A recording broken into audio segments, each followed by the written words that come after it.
Good morning.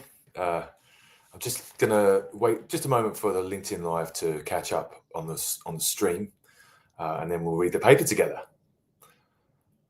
Won't be long now. Good morning. Today's front page of the paper is all about this sort of strange press conference that happened yesterday in the Rose Garden, where Donald Trump rolled out some new tariffs, which effectively take aim at a global economic system he thinks is very unfair. Something I've noticed about very privileged people is that it's amazing how quickly they think things are unfair. Whereas when I'm interacting with people who've had to overcome obstacles, they tend to always be positive and just say, well, it's not my fault, not my problem. Just carry on. It's a kind of a weird mark of somebody coming from money, in my experience. I'm not just dwelling on the disastrous squash match that my team lost last night against some very privileged players, but that was a note in my mind. So Trump has unveiled these huge tariffs, 25, 35, 45%, depending on the country you're trading with. And he is sort of saying,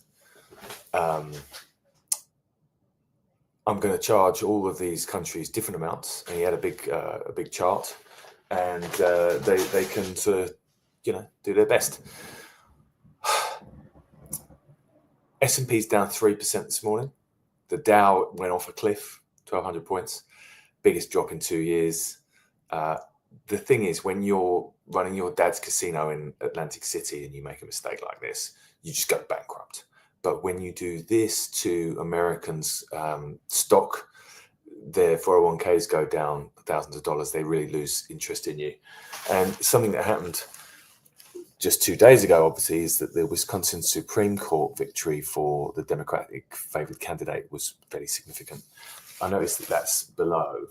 So Trump still manages to make it to the top of the paper today, but he's sort of facing political headwinds already. And yeah, a lot of people voted for Trump because he was annoyed that under Biden, eggs were expensive. The great news is that eggs will now be comparatively less expensive than everything else you need to buy.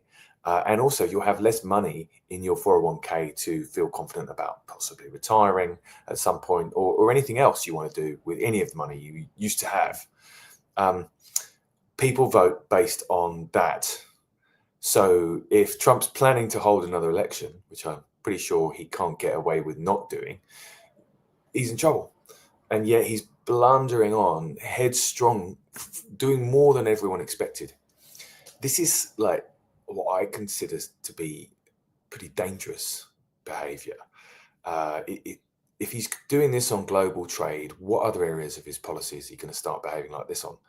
Because he's got it into his head that something's unfair, he's determined to fix it, no matter what damage he does to everybody. People who voted for him, trade partners, business. Now, if you're somebody who needs to make a living in this country, you see this and you are appalled. I'm pretty appalled. And even my clients are saying, well, we just can't make decisions at the moment. Like, we can't plan 3 to 6 months ahead. And I represent good causes, mostly. So if I were trying to do business with any kind of import-export aspect to it, I just would essentially lose all confidence that I could trust the judgment of the US. And also, I'd lose all certainty. This is not good economic policy. It's not well planned. Even people who are economic experts say that the justifications are mixed. This doesn't make sense. And anyway, Trump's determined to continue. His view is that because everyone's telling him it's wrong, people have always told me I was wrong, and I'm going to go ahead and prove them wrong.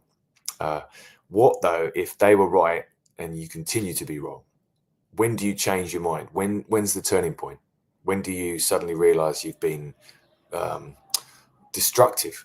Well, in my experience, in Mr. Trump's case, that simply doesn't happen. So we're bracing for more of the same. Thanks for letting me read the newspaper so that you don't have to. It's been a joy today. I'm sure it'll be even more of a joy tomorrow. But I'm here every day, or most days. Some days I just can't be bothered to do this, and that's fine. See you soon.